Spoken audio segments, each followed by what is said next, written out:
Welcome to two K moms kitchen. நம்ம own voice video போட்டு நிறைய நாள் ஆச்சு. ஸோ நிறைய பேர் வந்து மிஸ் பண்ணியிருப்பீங்க அப்படின்னு நானே பில்டப் பண்ணுவேன். ஆமாம் தானே, மிஸ் பண்ணீங்கன்னு கமெண்ட் பண்ணிட்டு போங்க.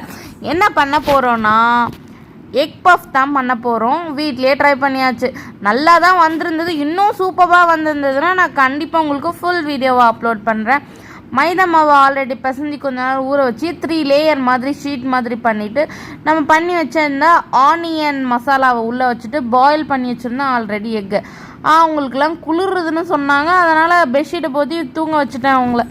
சரி வாங்கடா தம்பி எண்ணெய் குளியல் பண்ணிட்டு வந்துடுவோன்னு சொல்லிட்டு அவங்களுக்கு தூப்பி அப்படியே இந்த ஆயிலை நல்லா சூடுபடுத்திட்டு ஆனால் சிம்மில் வச்சு ஃப்ரை பண்ண ஃபுல் டீப் ஃப்ரை பண்ணி எடுத்தாச்சு. பேக் பண்ண வச்சேன். என் சித்தப்பா எனக்கு நல்லா இருக்கு நான் செஞ்சதுன்னு எனக்காக கமெண்ட் கொடுக்குறாராம். பேக் பண்ண வச்சது வந்து டைம் எடுத்துகிட்டே இருந்தது ரொம்ப நேரம். ஸோ அதையும் எடுத்து டீப் ஃப்ரை பண்ணியாச்சு. என்ன டேஸ்ட்டாக இருக்குன்னு சொல்கிறாங்க.